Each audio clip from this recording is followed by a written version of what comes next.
আসসালামু আলাইকুম। আজকে এক্সপ্লেন করব সদ্য রিলিজ প্রাপ্ত মুভি যার নাম হচ্ছে দো পাত্তি। মুভির শুরুতেই আমাদের একটি কাপলকে দেখানো হয় যারা মাউন্টেনে গিয়েছে প্যারাগ্লাইডিং করার জন্য, কিন্তু হঠাৎ করে কোনো একটা সমস্যার কারণে প্যারাশুটটা নিচের দিকে পড়তে থাকে।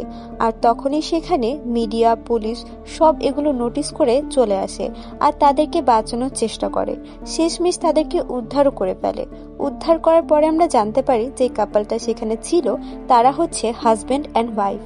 ওয়াইফের নাম হচ্ছে সৌম্যা আর হাজব্যান্ডের নাম হচ্ছে ধ্রুব। তারপরে সেখানে ইন্সপেক্টর বিদ্যা নামের একজন মহিলা আসেন, যে হচ্ছে একজন পুলিশ অফিসার বর্তমানে এই এরিয়ার।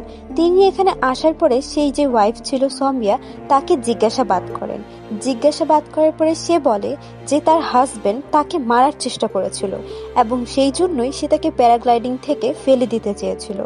তখনই বিদ্যা তাকে অ্যারেস্ট করে সেখান থেকে নিয়ে যায়। পুলিশ স্টেশনে যাওয়ার পরে সৌম্যাকে আবার জিজ্ঞেস করে যে কি হয়েছে।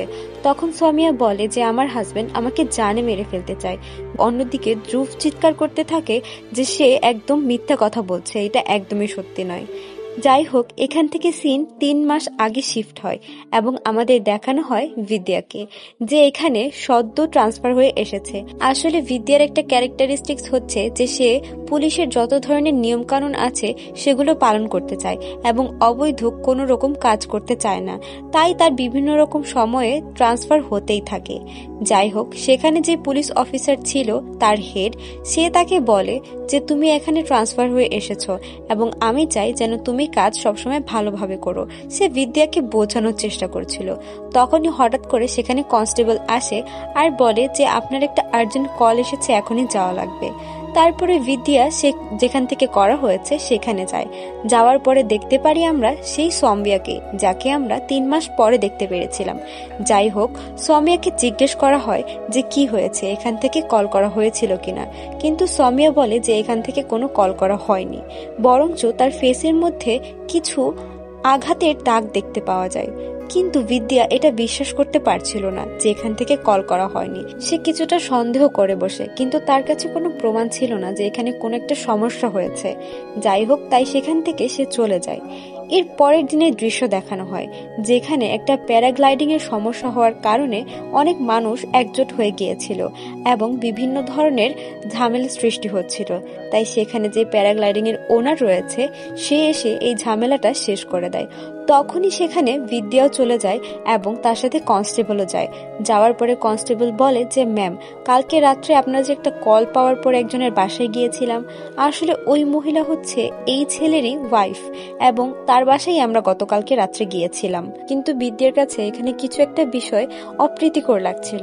এরপরে দেখানো হয় যে সে ওই স্বামীর সাথে দেখা করার জন্য তার দোকানের অ্যাড্রেস খুঁজে বের করে এবং সেখানে চলেও যায়।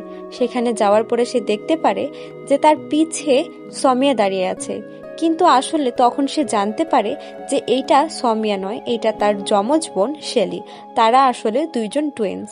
তারপরে শেলির সাথে কথা বলে সেখান থেকে বেরিয়ে যেতে চাচ্ছিল, আর তখনই সেখানে চলে আসে ওই মহিলা যাকে সৌম্যার বাসায় দেখেছিল।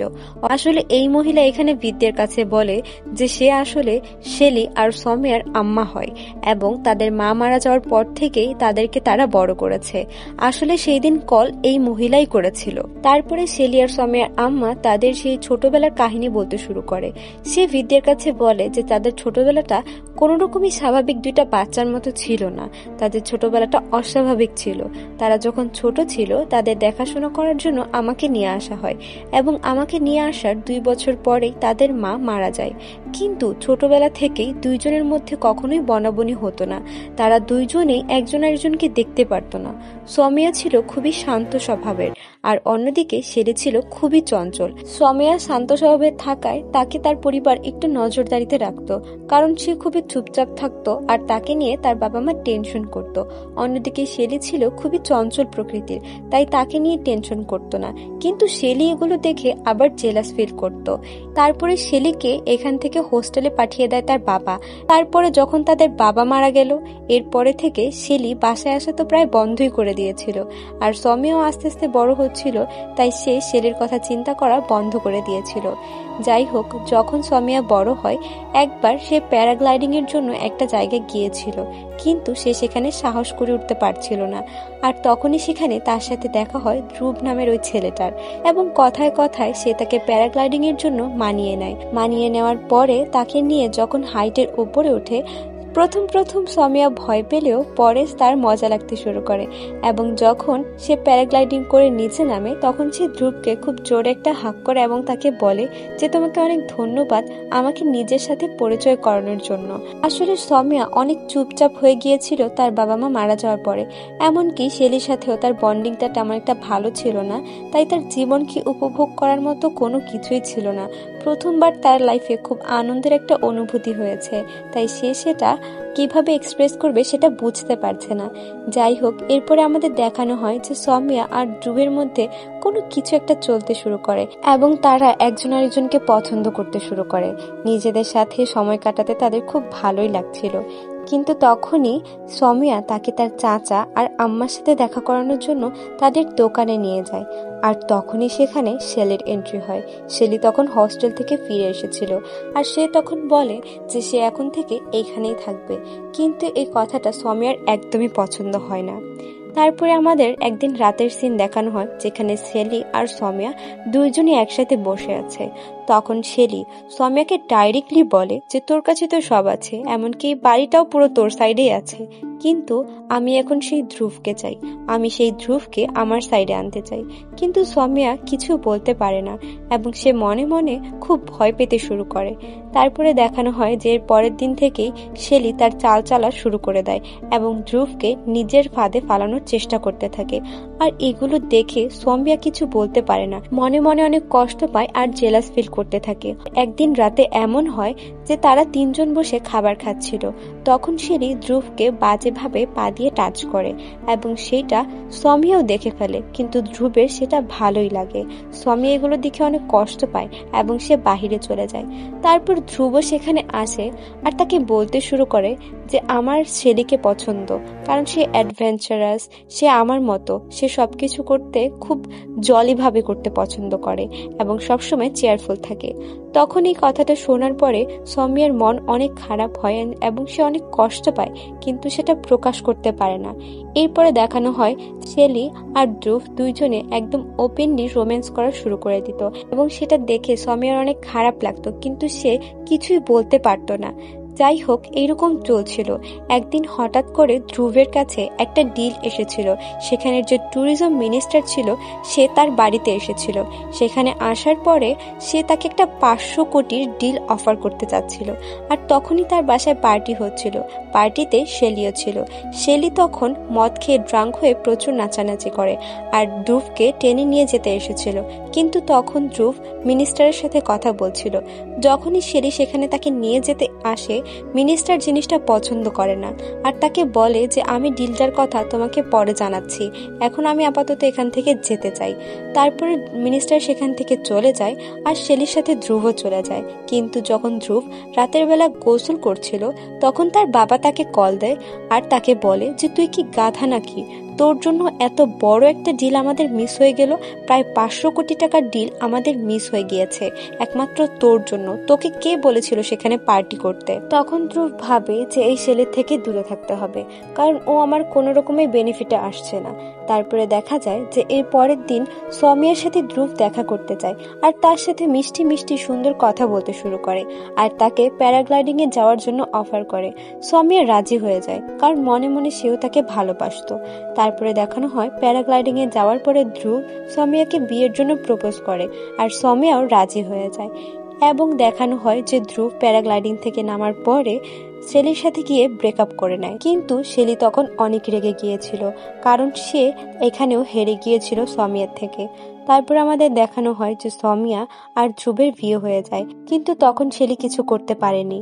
কিন্তু যখন তাদের আফটার পার্টি ছিল সেখানে সে হুবহু সমিয়ার মতো ড্রেস আপ করে চলে আসে, সবাই তাকেই দেখছিল। কিন্তু সেখানে সমিয়া বলে ওঠে যে তুই আমার হাজবেন্ডের থেকে দূরে থাক, কিন্তু শেলি সেটাকে পাত্তা না দিয়ে সেখানে তার হাজবেন্ডের সৌমিয়ার সাথে ছবি তুলতে শুরু করে। সৌমিয়া ভেবেছিল যে বিয়ে হয়ে গেলে হয়তো সে এখান থেকে দূরে চলে যাবে, তাদের জীবনটা সুন্দর হয়ে যাবে, কিন্তু বরঞ্চ বিষয়গুলো আরো বেশি খারাপ হয়ে গিয়েছিল।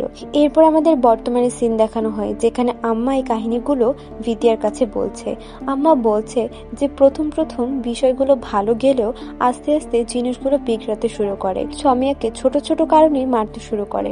একদিন এমন হয়েছিল যে শেলি তাদের বাসায় ছিল এবং সেখানে সেই মিনিস্টারও ছিল, ট্যুরিজম মিনিস্টার, এবং যখন খাবারে মরিচের পরিমাণটা একটু বেশি হয়ে যায় তাই সে খেতে পারছিল না। সেই ট্যুরিজম মিনিস্টার ওই খাবারটা না খেতে পেরে সেখান থেকে চলে গিয়েছিল। হয়তো খাবারটাতে শেলি কোনো কিছু করেছিল, বাট যাই হোক সেখানে দোষটা গিয়ে পড়ে সৌমিয়ার ওপর, আর সৌমিয়াকে ধ্রুব মারতে শুরু করে। এভাবেই তাদের দিন যাচ্ছিল। তারপরে যখন তারা হসপিটালে যাচ্ছিল সেখানে বিদ্যা চলে আসে। বিদ্যা বলে, তোমাকে তো আমাকে প্রুফ দিতে হবে, তাহলেই আমি এটা প্রমাণ করতে পারবো। কিন্তু আসলে সৌমিয়া এটা চাইতো না, তাই সে তার বিদ্যার কথায় লক্ষ্য না করে সেখান থেকে চলে যায়। কিন্তু বিদ্যা মনে মনে বলে যে তাকে এই ব্যাপারে কোনো কিছু একটা করতে হবে। তারপরে আমাদের দেখানো হয় ধ্রুব বিদ্যার পুলিশ স্টেশনে চলে গিয়েছে এবং সেখানে গিয়ে তাকে বলছে যে আমার বাবা এখানকার যত বড় বড় মিনিস্টার আছে সবাইকে চেনেন।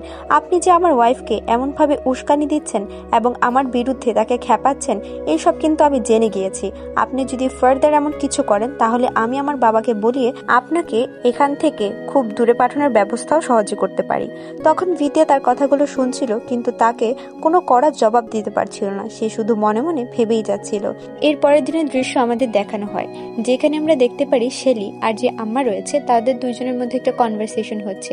সেই আম্মা শেলিকে বলছে যে ধ্রুব খুব দানবের মতো আচরণ করে যখন সে রেগে যায়। সে প্রচুর সৌমিয়াকে মারে এবং তাকে প্রচুর ভাবে আহত করে দেয়, কিন্তু শেলি এটা বিশ্বাস করে না, কারণ তার সামনে সে দেখছিল যে ধ্রুব আর সৌমিয়া দুইজনে খুব কাছাকাছি আছে এবং তাদের ম্যারিড লাইফটাও দেখে মনে হচ্ছে যে তাতে কোনো সমস্যা নেই।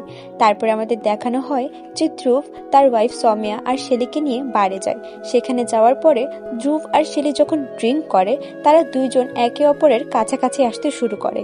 যাই হোক সেখানে সিনটা কাট হয়ে গেলে এর পরের দিনের দৃশ্য আমাদের দেখানো হয় যেখানে ধ্রুব সৌমিয়ার কাছাকাছি আসতে শুরু করে আর সৌমিয়া তাকে বলে যে সে একটা বাচ্চা চায়, কিন্তু ধ্রুব সেটা শোনে না এবং তখন অনেক বেশি রেগে যায়। সে বলে যে আমি বাচ্চার জন্য মোটেও প্রস্তুত না এবং এখন আমি এরকম কিছুই চাইছি না। কিন্তু সৌমিয়া তাকে বলে যে আমি একটা বাচ্চা চাই। সে খুব আবদার করে বলে, কিন্তু ধ্রুব উল্টা তার উপর রাগ করে বসে এবং তাকে মারতে শুরু করে। একটা পর্যায়ে এমন হয় যে তাকে মারতে মারতে সে সেন্সলেস করে ফেলে। যখন সৌমিয়ার জ্ঞান ফিরে আসে তখন সে পুলিশের কাছে যাওয়া বাদ দিয়ে উল্টো মেকআপ দিয়ে নিজের ক্ষতগুলোকে ঢাকতে শুরু করে। আসলে সে বুঝতেই পারছিল না যে তার সাথে কি হচ্ছে এবং এইরকমটাই বা কেন হচ্ছে। সে তো খারাপ কোনো কিছু করেনি। এরপরে দেখা যায় বিদ্যাও একদিন সৌমিয়াকে দেখে ফেলে। তার এরকম বিধ্বস্ত অবস্থা দেখে সে ঘাবড়ে যায় আর সে মনে মনে বলে যে তার কিছু একটা করা উচিত। তারপরে দেখা যায় যে বিদ্যা এটা ইনভেস্টিগেট করার ক্ষেত্রে নেমে পড়ে। তখন সে জানতে পারে তার কনস্টেবলের কাছ থেকে যে ধ্রুব সে মোটেও একজন ভালো মানুষ নয়। সে আসলে আগে হরিয়ানাতে থাকতো এবং সেখানে বিভিন্ন ধরনের খারাপ কাজকর্মে জড়িয়ে গিয়েছিল, যার কারণে সেখান থেকে সে পালিয়ে এখানে চলে এসেছে এবং অনেক বছর ধরে এখানেই থাকছে।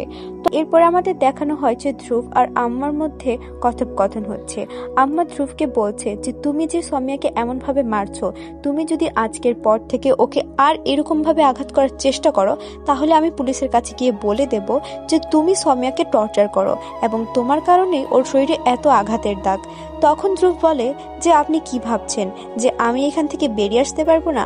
আপনি যদি আমার নামে এরকম কিছু বলেন তাহলে আমিও সৌমিয়াকে পাগল বানিয়ে দিব, কারণ সে ডিপ্রেশনের ওষুধ খায় এবং এইটা যদি কাউকে আমি দেখাই তাহলে এটা প্রমাণিত হয়ে যাবে সে মেন্টাল পেশেন্ট। তখন আম্মা কিছু বলতে পারে না আর সৌমিয়া উপরে দাঁড়িয়ে দাঁড়িয়ে সবকিছুই শুনে ফেলে। সে খুব কষ্ট পায় কারণ ধ্রুব তার ব্যাপারে এইসব কিছু ভাবে, এটা সে ভাবতেও পারেনি। আসলে সে খুব ভেঙে পড়েছিল, সে কোথায় যাবে কিছু বুঝতে পারছিল না। তারপরে সে সেখান থেকে শেলির দোকানে চলে আসে। শেলি তাকে দেখে চমকে যায়। তার এইরকম অবস্থা দেখে সে কি বলবে কিছু বুঝতে পারছিল না। তারপরে সেখান থেকে সিন শিফট হয় আর আমাদের দেখানো হয় যে ধ্রুব জেনে গিয়েছে যে বিদ্যা তার নামে ইনফরমেশন কালেক্ট করছে। তারপরে সে সোজা বিদ্যার বাসায় চলে যায়। সেখানে যাওয়ার পরে বিদ্যাকে হুমকি দেয় এবং সেখানে তাদের মধ্যে হাতাহাতি পর্যন্ত হয়ে যায়। তারপরে দেখানো হয় ধ্রুব যখন বাইরে আসে তার গাড়ির মধ্যে শেলিও বসেছিল। শেলি ধ্রুবকে জিজ্ঞেস করে, আসলে কি তুমি আমার বোনকে মারোনি? তখন ধ্রুব বলে যে আমি ওকে কেন মারবো, ওকে মেরে আমার কি লাভ, তোমার বোন নিজেই একটা সাইকো।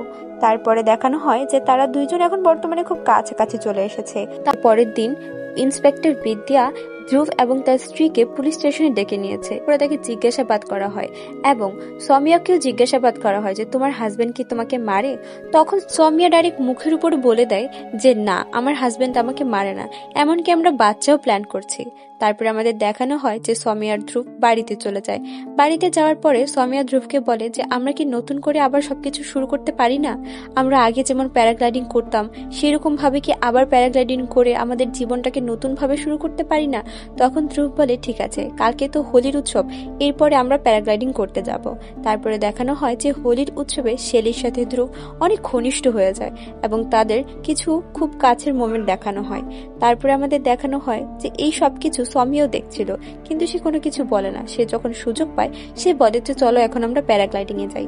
এবং প্যারাগ্লাইডিং এ যাওয়ার পরেই যে দৃশ্যটা দেখানো হয় সেটা একদম আমরা শুরুতে দেখেছিলাম, যে এখানে আমরা দেখতে পাই যে সৌমিয়া প্যারাগ্লাইডিং করার সময় পড়ে যাচ্ছে এবং ধ্রুব পড়ে যাচ্ছে আর সব মানুষ তাদের ভিডিও ধারণ করছে এবং সিনটা এরকম দেখাচ্ছিল যে সৌমিয়াকে ধ্রুব ধাক্কা দিয়ে ফেলে দিচ্ছে। যাই হোক, তাদেরকে যেন তেনভাবে উদ্ধার করা হয় এবং তখনই দেখানো হয় যে বিদ্যা তখন ধ্রুবকে একটা থাপ্পড় মেরে দেয়, কারণ সেটা দেখে মনে হচ্ছিল যে ধ্রুব সৌমিয়াকে সেখান থেকে ফেলে দেওয়ার চেষ্টা করছে। যাই হোক, তারপরে তো ধ্রুবকে পুলিশ স্টেশনে নিয়ে যাওয়া হয় আর তাকে আটকে রাখা হয় এবং তার কথায় কেউই বিশ্বাস করছিল না, বরঞ্চ সবাই সৌমিয়ার কথায় বিশ্বাস করছিল। তারপর আমাদের দেখানো হয় যে পুলিশ ইন্সপেক্টর, যে হচ্ছে বিদ্যার সিনিয়র অফিসার, সে তাকে ডেকে পাঠায়। যখন বিদ্যা তার সেখানে যায় সে বলে যে এই কেসটা এখন আমরা কোন উকিলকে দিতে পারি? তখন বিদ্যা বলে, স্যার আমিও তো ওকালতি করেছি, তাই আমি এই কেসটা হ্যান্ডেল করতে চাই।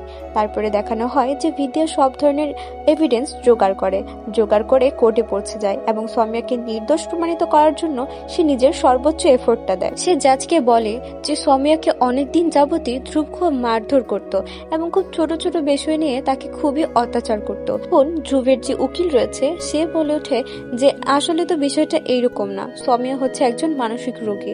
এবং ধ্রুব সেটা বলে যে অনেকদিন যাবতই সে মানসিক সমস্যায় ভুগছে এবং যে কোনো কিছু হলেই তার মনে হয় যে আমি তাকে মেরেছি এবং কোনো কিছু নিয়েই আমি তাকে মারিনি। সে যদি পড়েও যায় তখনও তার মনে হয় যে আমি তাকে মেরেছি। সে ওষুধগুলো খেলে তখন তার মেন্টাল স্টেবিলিটি ফিরে আসে। তারপরে দেখানো হয় যে সে জাজকে বিভিন্ন ধরনের সৌমিয়ার মেডিকেল রিপোর্ট এবং তার ঔষধের যে হিস্ট্রি রয়েছে সেসবের পেপার সাবমিট করে। জাজ এগুলো দেখে, কিন্তু সে মন্তব্য দেওয়ার আগেই সেখানে একটা মেয়েকে পাঠানো হয়, যে মেয়েটা মূলত ওই ভিডিওটা ধারণ করেছিল প্যারাগ্লাইডিং থেকে পড়ার সময়টার।